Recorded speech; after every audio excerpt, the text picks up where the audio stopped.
Welcome to another episode of How I Discovered My Gift. I'm your host, David D. Simons, and today we have a special guest on the line, Courtney Stallworth, aka the Equipped Mama. So let me tell you about Courtney from a personal perspective. She's one of the hardest working moms I know in the business that is doing great things to impact other women to be better moms, be better entrepreneurs, be better birth workers. She is a former nurse, still a nurse because she got the credentials, Always. and still able to nurse you and need the nursing. But she has perfected a formula to help women breastfeed through full term pregnancy. It's a big challenge for most women to do. They're not either latching properly, they're not using the right methodology. They're thinking that I have to go supplement with formula. They're thinking to do all these things. So today, ladies, even though we're going to talk deep into Courtney's story, and gentlemen, we're going to talk into her story. There's so much you can learn from her, understanding the complex of a healthcare system we have, and how she's been able to create a way and an avenue, especially for women of color who are often neglected in the system. And she's provided and created an opportunity to serve people in that way. But let me just tell you a little bit attributes about Courtney, which I'm sure you will learn from hearing the interview. She is a go-getter. She makes things happen. She doesn't allow excuses. She doesn't let the grass to get green under her feet. She makes it happen. She's a woman of God. She's a God-fearing woman. She's a wife. She's a great mother, a great friend as I've gotten to know her. And, she's going to give you the real truth, and she's going to do it in love. And she's got a exuberant spirit that's just full of joy, full of energy. So it's such an honor to have you on the show today, Courtney. What a blessing. Thank you for being on. Woo. Well, I need you to intro me everywhere, David. Yes, So, I'm doing amazing. I'm excited to be here. The yes. bio was fantastic. And for the listener and viewers, he meant 12 months postpartum. But Mm-hmm. There I'm we go. giving him slack. He was on point everywhere. But 12 Oh, months of breastfeeding, that's what we there we do go. over here. There we go. Love it. Love it. So I want to take listeners. I want to go deeper into the life of Courtney than probably you've ever done on any other podcast. So Mm. I would like to go from childhood. Take us through the journey of the young Courtney to who you are today. How did you get here and all of that? Wow, that's quite a bit. I would say my journey, really the resounding thing that continues to show in my life in different seasons is being outside of the box. With me growing up, I came from a working class family. They both of them worked in factories, and they blessed me and my brother to have an amazing upbringing. We were safe, we were fed, we lived a great life, but it was very much so, they worked a lot. And there was a lot of things that I felt like they weren't present for. And I just remember it being ingrained in me that I want to be able to spend more time with my family. And so the family has always been very important for me, even as a child. The running joke in my family is because I used to kind of use it to my advantage. I wanted us to go out to dinner. Like, I want us to eat as a family. We need to go out to eat as a family. But that was my heart. I love just being together. It's something about that unity in a family. And so throughout going in my young adult life and really figuring out where I wanted to be, I worked through college in a daycare, an early learning center with infants, and I loved it. Like, that is where I really switched from law school. Yes, I went into school to be a lawyer. Completely flipped it because I found in law it was so rigid, right? Very black or white. You stay within these parameters. And again, that was definitely against my own spirit. But I realized that I had such a passion for the family and seeing babies and the parents and watching them grow. And so that's when I realized, okay, I want to see the evolution of a mom growing this little human and how they come into the world. And I've always been very quick my mind can go and do about 50, 11 things at once. So organizing is really my long suit. And I was led to be going into nursing after talking to one of my advisors, and she's like, yes, I think you would be really great at nursing. And she was right. She was right. So I ended up going into nursing with the goal of I wanted to work with babies and moms, and ended up going through a very hellacious 5 months or 5 years in college to become a registered nurse. I got my bachelor's at MTSU. Shout outs to the Blue Raiders. And ended up going straight in. I really was able to go straight into maternity after about a year of doing like foundational nursing work. And I got to that point only to realize, David, that I hated bedside nursing.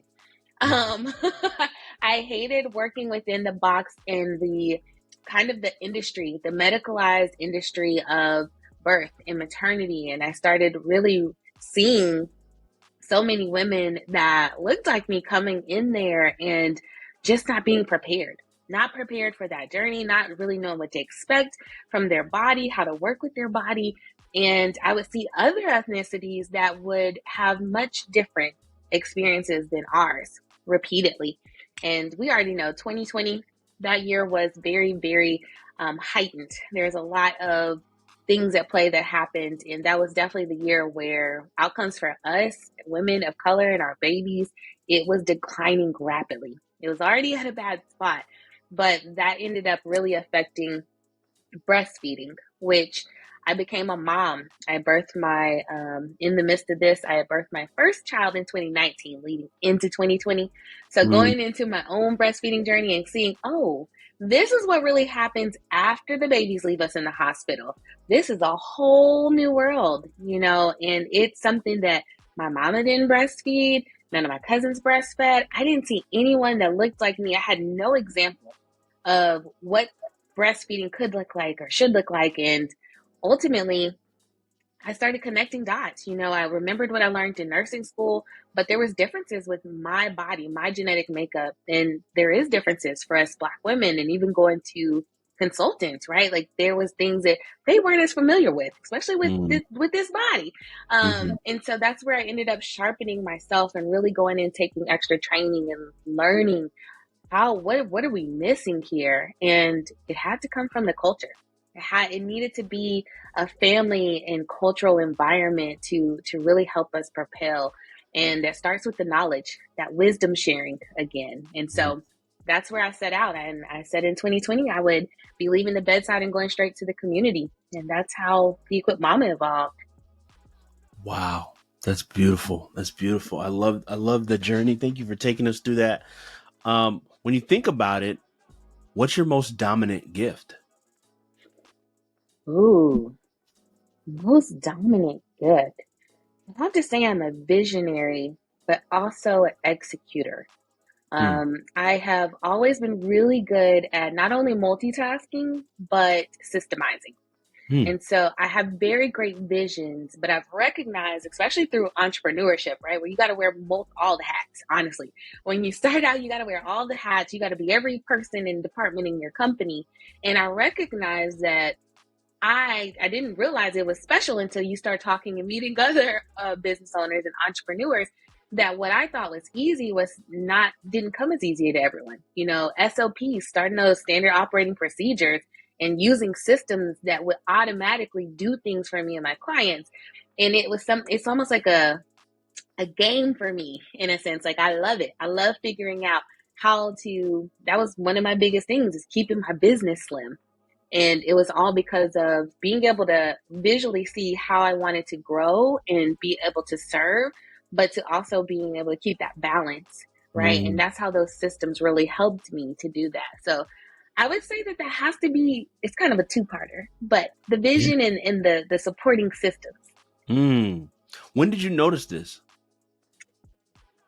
When I got my first coach, I have Mm. to say, when I got my first coach and someone else for the first time got in the nitty gritty of my business with me.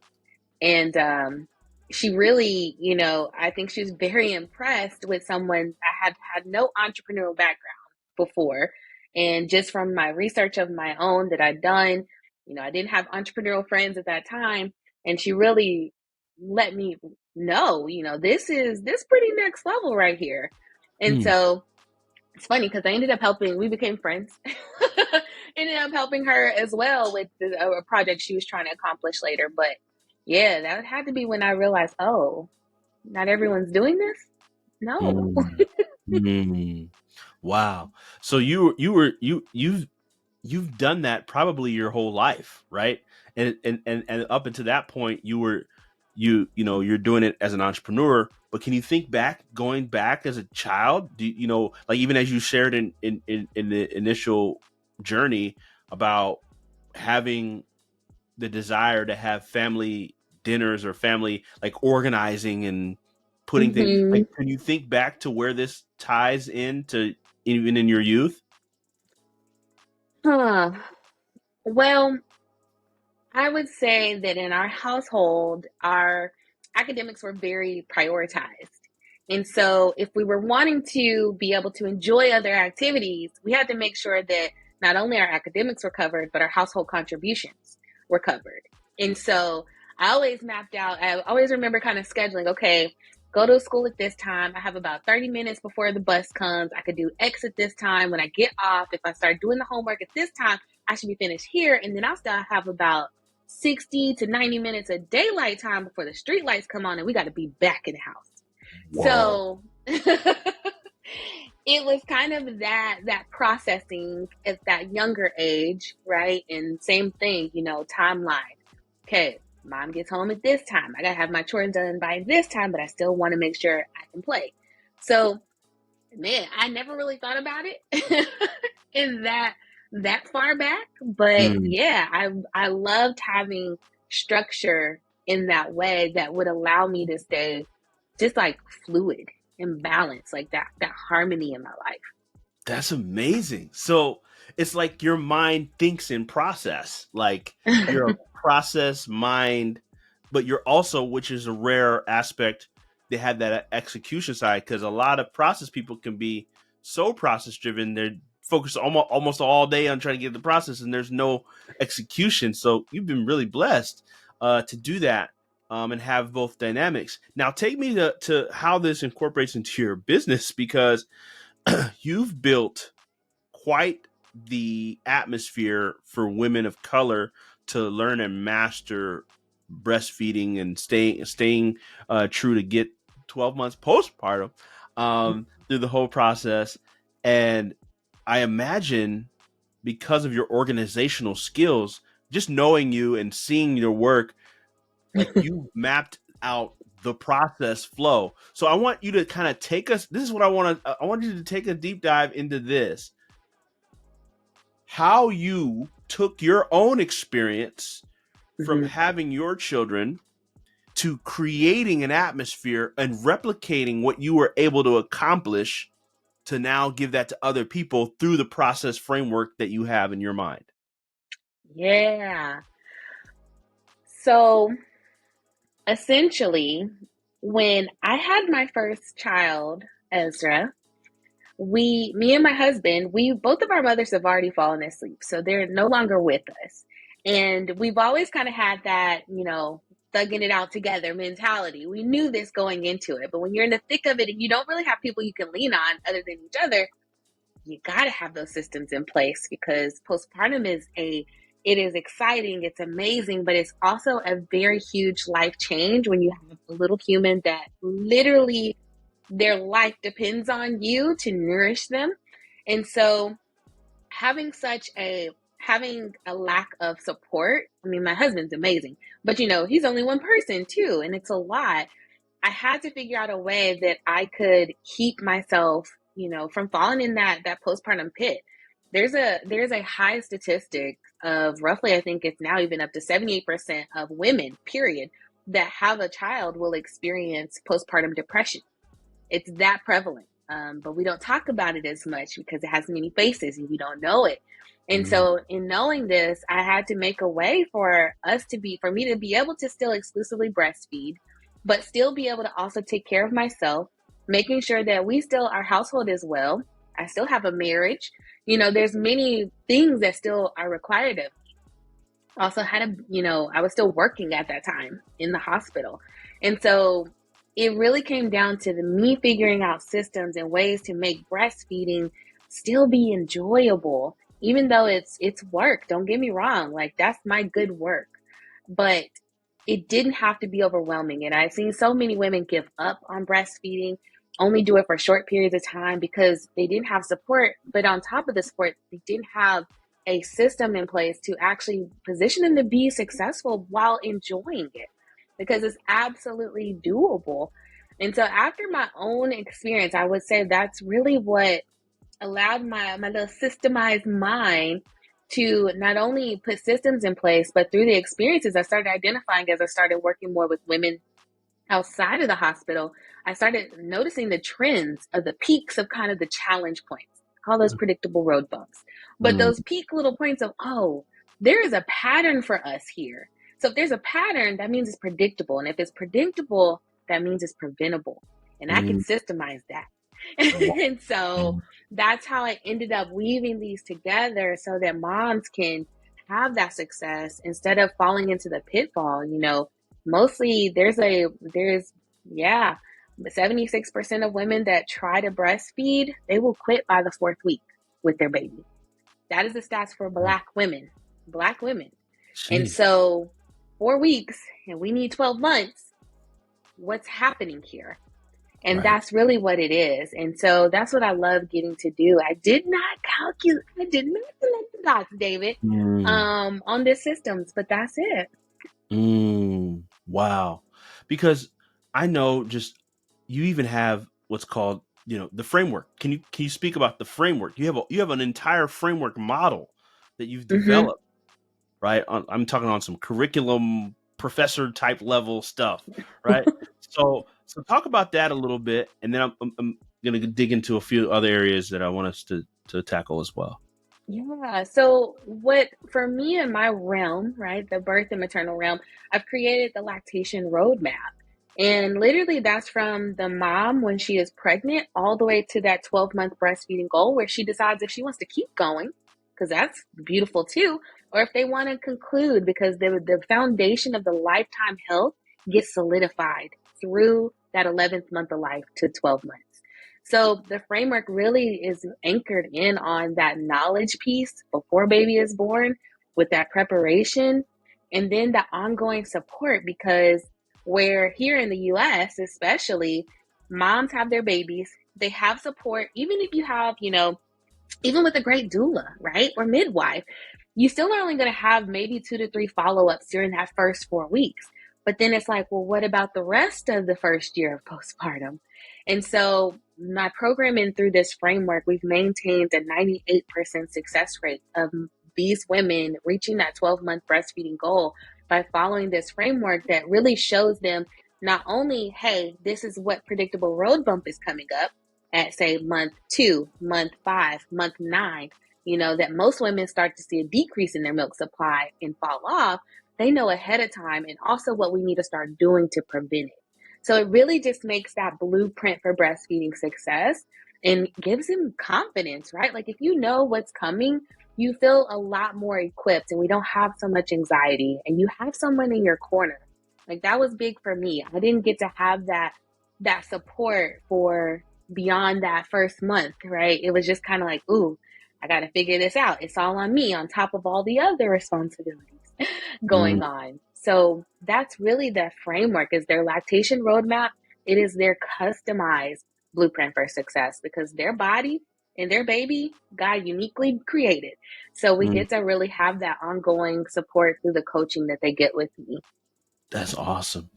So, somebody might be listening to this and wondering, well, Coach Courtney, what's the big deal of why make a big deal of breastfeeding? Why can't I just do formula? What are the benefits of breastfeeding in the first place? What are the advantages? Why even go through all this process of the 12 months and do all this stuff to be able to, like, what are the benefits? Why? Mm-hmm. Yeah, and I think that's just like to your point, it's just a lack of knowledge, especially culturally. It's like, yeah, that's a lot of work. Just get a baby a bottle. But what we don't recognize is breastfeeding for an entire year, right? The mom's breast milk actually seals the intestinal lining of their child. So we all at this point probably know that our health comes from our gut. And so not only that, the mom is literally transferring her antibodies, that immune system boosting, straight from her breast to her baby. No formula in the sun under the sun does that. And we all know that dairy is actually an inflammatory, just in general. We still consume it, we still eat it, and that's fine. But for a newborn baby, they're starting out with the irritated and inflamed digestive system and not getting that immune system boosting. Now, Mm, when we do breastfeed our babies and we give them that nutrition, and our bodies customizes exactly what they need as they're growing. It's not the set standard when you get it in the can, this is all you're getting, you're not getting more. Our bodies adjust to what our specific baby needs through the communication channel.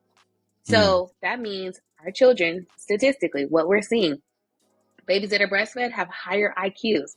That means they're not having to struggle or work as hard to grasp concepts in school. They have an advantage. They're able to mm, have much healthier lifetime health. mm, Like, look at us as Black people. We account for pretty much every chronic disease. Black people are the leading: hypertension, blood pressure, same thing, blood sugar, high cholesterol, mm, asthma, eczema. These things we also have correlated and seen that babies that are breastfed for a year have a significant decrease in those lifetime chronic issues mm. just from that first year. So it's really these moms that are wanting to breastfeed. It's not because, oh, they're just being extra or crunchy. I hear that one a lot. You just being crunchy. It's because we know that that's the greatest advantage that we can give our child. We know that our child's wealth is directly correlated to their health. Mm. And so this is why it's so important, and the benefits from breastfeeding. Wow. Wow. That's beautiful. That's so much value you dropped there. Now, can you I want to take a step back, right? Because you're a super educated, super smart person. Um and there's a development that you had to go through to get to the knowledge that you have and the way that you help people. Can you talk about the development? You talked about, you kind of hinted at it earlier. You said in the Mm-hmm. 5 years of like kind of being gruesome and I don't think my mom's a nurse, so I understand the demands of nursing. I understand the demands even before you become a nurse. The schooling, it's super competitive. Wow. And so speak to me about the development phase that you've had to go through to become this expert that you are today. Yes. How to become the expert Black birth and breastfeeding coach. Yeah. So it really started, the foundation was going through nursing school. I got my bachelor's of science in nursing. And I'll honestly say that the greatest learning came from the hands on with my clients. So I did 7 years in labor and delivery, postpartum, and nursery with moms in the hospital setting. And then I started doing my own out of hospital lactation consulting. So I wanted, always, I love to see like the start all the way to the end. So I started doing lactation consulting and really working with those moms after they left the hospital through the various stages. And that was where I really got to learn. And a lot of it is recognizing there's such differences between each mom and their body and their baby, and seeing, okay, here there's a couple of ways that we can go about achieving that outcome, whether it's milk supply issue or pain, these things, or inflammation. There are so many different routes that the textbook doesn't quite teach you. And so it came through the years of experience of working with those women. On top of that, I ended up, again, I wanted to learn more on seeing, okay, at these stages, I'm noticing these differences in the babies. So I ended up going into pediatric nursing and said, okay, I want to work in pediatrics and learn for about the baby stage through, 1 all the way up to 10. And so I started working with children through with the pediatrician, and just learning so much about even, vaccines and the effects of the body, which we won't go into all of that. But getting to really see the full circle is what it showed me. So I would say my wealth of knowledge just came from experience. Mm. The doorway was definitely opened with me becoming a nurse, because then I'm able to work in the different settings and capacity. I was a contract nurse, so I got to work in different hospitals. I left being full time and I wanted to be able to go into different communities and work and see, the patterns in that way too. Wow. Wow. That's awesome. So, like, there's so much you've acquired, but right there's you've acquired formally, you've acquired from being by the bedside, but you've also acquired, and I don't know if you're willing to go into this, but you've also acquired from seeing how our health system is doing melanated people wrong, right? The Hmm. stories that we hear from Serena Williams and many others. Could you speak on that a little bit? Yeah. It really this is not something new. I think that social media was amazing. One of the great gains from 2020 is that it illuminated what many of us in the hospital setting already knew.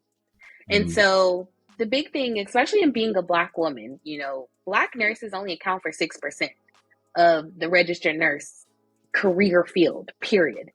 And wow. so being in those settings, you're often, maybe you have one other person, depending on where you're at, right? Location wise, you might have, if you're now like Georgia, they might have more, ethnic diversity in their hospital, but for the most part, that's not the norm. And so I really, even just in being a Black nurse, I felt it. I had to Mm, experience it myself and being ostracized. My first actual job in the nursing field, right out of college, when I got my maternity job, I'd worked so hard for, I was actually fired. And on that termination paper, it was because I didn't fit the unit culture. Didn't fit the unit culture. And, I always joke about this because on that unit, it was a running joke because they were called the blondes. Because every nurse on the day shift on that maternity unit was blonde hair and blue eyed, minus this this coach Court right here, wow. minus me. And so they all that to say that they don't often have to consider or become familiar with other norms and cultural um, ways of thinking, even because they're the dominating culture. So then, when it comes to this woman that's in labor, this Black woman in her body, because we're taught in medical school, we're taught based off of the Caucasian norms, right? Their Mm, process of birth, their blood pressure, blood sugar normal levels, and those things. And ours is different. mm, So it really spews over from a lack of familiarity and a lack of cultural inclusiveness, even on the units and the day to day working with the team. And so we see that in our outcomes. And it's so important, not to allow yourself to be stereotyped. And that's often what happens and why Black women are not being listened to. That's why they're not being heard or taken seriously. And oftentimes they don't even know what to say to ensure that they can be. And mm, so, in my program, that's why I really go into that communication piece. You'll see a lot of programs that'll teach you how to labor and cope and breathe, and that's good and that's cute. But what about when you have to pivot? What about when that birth plan doesn't go to plan and you mm, need a strategy to ensure you and your baby come out on top? That's what I mm, focus in on to really mm. empower us in that space because it's needed. It's needed. Wow. So seeing this, you took this on as your mission. Like, it became your driving force for a big part of your life, doing the work that you do today. So for listeners out there who may not be in the same field as you, but they have a call, they have a group of people that they feel like they're called to serve and deliver from whatever challenge or whatever, um, opposition that they're facing. How Mm-hmm. did you make that transition from nurse to entrepreneur, which is never easy, making that transition? So if you could just speak to that and that whole process, and talk about how the mission, how the mission played a part in that driving force. Yeah. Man, number one, I have to say it's God, because truly couldn't have taken that leap if I didn't have my faith the way that I had it set up. You know, I knew that what I was feeling, what I was seeing, and also there was just that misalignment. When you go into a job and you're dreading it every day, or while you're there, you're constantly having to work so hard just to keep your mind renewed. It just no longer fit. The alignment was no longer there. And I knew that I had a passion to teach and educate, even though I love being in those births. That was like the hardest part. Like, oh, I Mm, ain't gonna be able to be there no more. But I knew that my impact could be so much greater than one on one if I could get one to many. And mm, so it was really the aligning of opportunity with how my second daughter being born during COVID, while we were all shut in and not going places, and virtual just became a big boom. I had the opportunity to create my program because at that time, I mean, it was getting so bad in these hospitals that I started making this program, and I put together my birth program, and I started teaching it locally, as far as, just people in our area, but yeah, virtual. It yeah. was still virtual. And so then, more people started hearing, cousins that lived out of state, and they wanted to too. It's like, well, it is already online. Like, why not? And so the Wow. door opened mostly because of the aligning in the time, during the 2020 move to virtual space, which was great because also, like I said, my daughter, she was born October 7th. I officially launched the Equipped Mama on October the 3rd.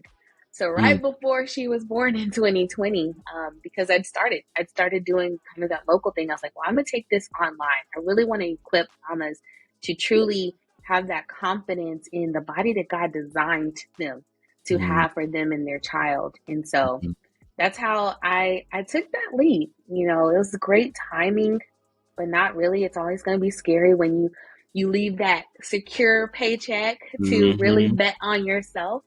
But I knew Right. I wasn't in this by myself. So, Wow. That's awesome.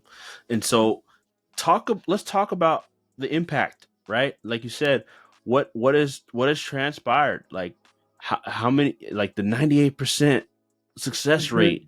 Um the, talk to me about the women and families that you've helped. Yeah. So I ended up, as I said, I started doing my program, first starting with the birth, but then I was recognizing at the end, I'd also try to throw in an interest, in teaching them about lactation because a lot of them weren't coming for lactation. They're like, I'll figure it out later, which was wrong. So I would just start ingraining it towards the end. So I started having this role and like, cool, they got the information, they know what to do with it. And then I started seeing kind of the myths. I'd have a lot of people kind of messaging afterwards, after the baby was born, and postpartum questions, breastfeeding questions, and dealing with that loneliness that I knew as a mom. And that's when I recognized that the third missing piece was a community for us. We needed a space because grandmama, auntie, cousin, and them, they all trying to push a bottle. They don't understand why you're wasting your time and putting in all this work for no reason, quote unquote. And so the impact ended up coming from me adding a community space and transferring from a course to making a membership.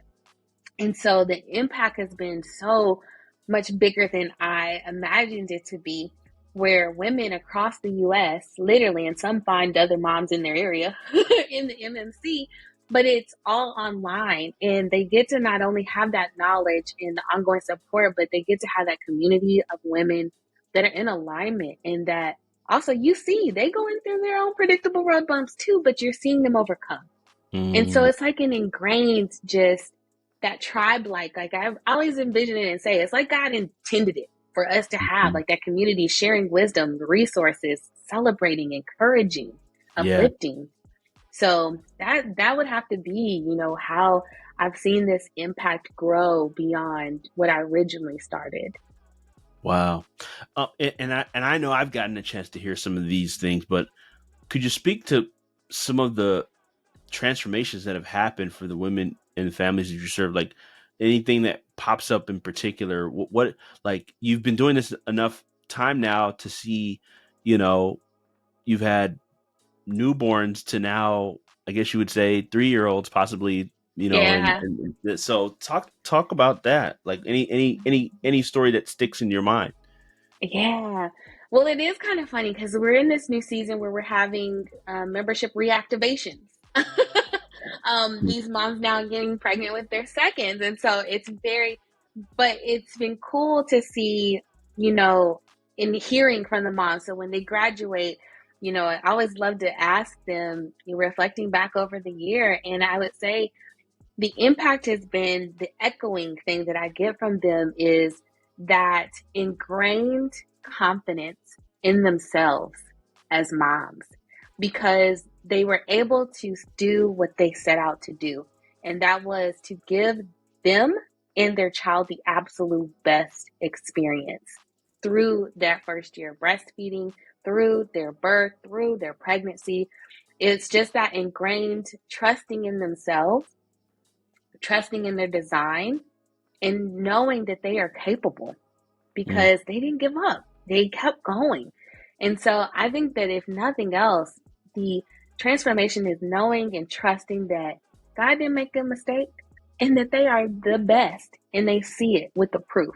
So I think that, yeah, man, that just makes my heart so happy. We have our Milky Baby Mondays and our Milky Baby celebration. So when the babies and mommies graduate at 12 months, they always get to kind of post. You know, it's a thing that we do in reaching back to those that are behind. You know, yeah. of course, it's that don't give up. Like, I know some moments feel challenging, but looking at my child right now at their first birthday and knowing that they have their lifetime health solidified and no Mm, one can take that. mm. Oh, come on. Come Wow. on. I know this is very crazy, and I never asked a question like this, but picture you're speaking right now to 10 million black moms around the world, Mm-hmm. and you only have one sentence to tell them. What are you going to say? What's my objective? A Well, million black moms. Are they yeah, pregnant? Are they yeah, not? yeah. They're ideal for what you help with. Oh, okay. One sentence I would say to them is your lived experience and their lived experience is worth it. Break that down. I'm speaking to the moms that often put themselves last. I'm speaking to the mom that knows that they need the support. They know that they want to do this. They know this is good, but they don't know if they really can, invest the time, invest in themselves because they have X, Y, and Z that baby needs, but they're so worth it. And, putting ourselves last, you can't pour from an empty cup, just like you can't pour from an empty you. And so I always love to tell and remind us moms not to put yourself last because you are worth it. And everything that flows through you gets impacted by you. So that's why we have to remember that. Mm, powerful, powerful. I love it. So, Coach Court, how can people like get plugged in with what you do and the offerings that you provide, right? Because you provide something I've never really seen, Yeah. but speak on it. Speak on what the offerings and the service offerings and the things they can get to plug in with you. Yeah, absolutely. So, right now, the next thing that we are really focused in on is I'm now taking on doing more speakings. I want to really get the word out more. So, you will definitely be seeing me at different events and conferences. We are able to be contacted at impact at the equipped mama. That's EQUIPTMAMA.com. So, impact at the equipped mama.com. And then also for the moms, that are pregnant and they know that they want to be able to give their child the greatest advantage and have that support. The Melanated Milkies Club, it is an invite only membership program, but they can definitely apply just going to theequippedmama.com and you will see the Melanated Milkies Club membership available there. And that's pretty much it. You can reach me there. Of course, I'm on all platforms at the Equipped Mama. Instagram is where my jam, where you'll find me the most. So at the EQUIPTMAMA. I love that. So they got to plug in with you on that. So I want to talk about something that we always ask entrepreneurs. So this could help entrepreneurs that are listening too, because you could be the best in the world at what you're doing, but nobody knows that you're the best in the world at what you're doing. But Mhm. you don't have that problem because you've been marketing and been effective in your marketing. So talk to me about marketing and the importance of marketing your gift, marketing your greatness, marketing your value to the world, and how that uh has impacted you, just having the mindset of a marketer of your own talents and abilities. Yeah, that is that's really a big home hitter for me, if you will. One of the things I didn't mention, I coach other birth workers in their business. I do business coaching with birth workers. And the biggest thing is really communicating your authentic brand is what I help, because yes, we might all be coaching and, have the same clientele, essentially, pregnant women, maternal women, but your specific tribe is looking for you and my specific tribe is looking for me, but they can't know it unless you show them so they can identify themselves in you. And so, big thing with marketing is really getting clear on who you desire to serve. I believe that's one of the most freeing things is relinquishing this idea that you got to be for everybody to get anybody, because you don't want to serve just anybody. That's right. And so when you really get clear on who you desire to serve, and for me, mine is Black women. I truly have a passion for that. I want those that are holistic minded, that truly believes in their bodies, just wants the tools and strategies to be successful. So Mm-hmm. the marketing side needs to come for it. I'm not out here for moms that maybe want to go an epidural route exclusively from the back or don't want to breastfeed. And that's okay. Be okay with letting others pass you by that's not in alignment, because that's how you keep your spark and your fire going. Because as we know, David, as CEOs of our businesses, it goes through its many ups and down seasons. And that is what anchors us, is truly staying in alignment with our passion and our purpose. And that's Mm-hmm. going to come through much easier in your marketing if you just stick to your lane and your niche and your people. Mm-hmm. It's gold. I love that. Um, so one question I always ask every listener on the show, or every guest on the show, you weren't prepped. You didn't get any prep on this. I sure did not. The No, Patty. systems and processing mind of Courtney is like, yeah, I think. um, but the question is, what's the difference between one's gift and one's purpose? One's gift and one's purpose.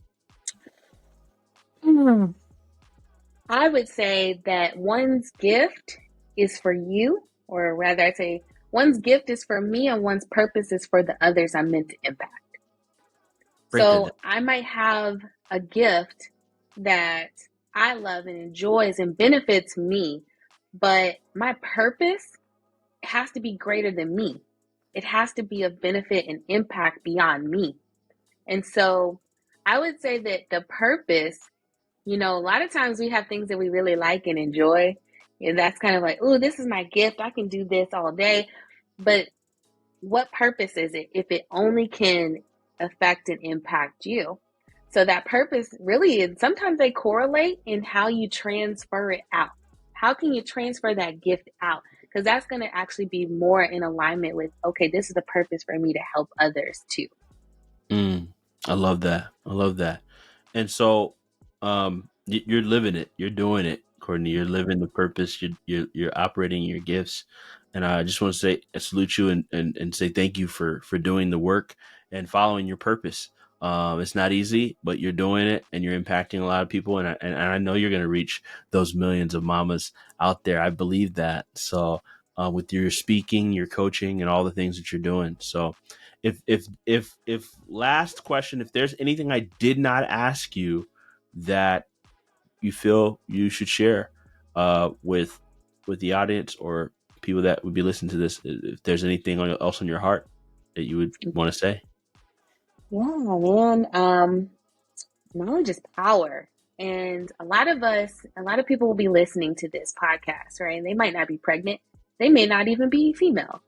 But every single one of us always knows someone that is pregnant, someone that is planning to get pregnant, someone that maybe is even in the midst of breastfeeding. When you have and find resources like this, especially for women of color that are in that season of life, share that resource. Share this podcast episode. Share my Instagram. I always say I give so much value out there on the Instagram because a lot of people are like, you just be out here basically giving everything away. I'm not worried about that. I'm worried about my impact. I'm worried about really being able to help advance and change these trash statistics in our favor. So that's what I would say is share. Don't hold on to it. Don't pass over this. But if you can impact one person by just giving them this resource information, that could change a whole lifetime health for someone's child. Mm-hmm. That's what I would say. Beautiful. Wow. You dropped so much wisdom today. Thank you so much, Coach Court. Truly appreciate you. Bless you and the family. And I know this is going to impact a lot of lives. Thank you for sharing your wisdom. Thanks for having me, David. Of course. It's an honor.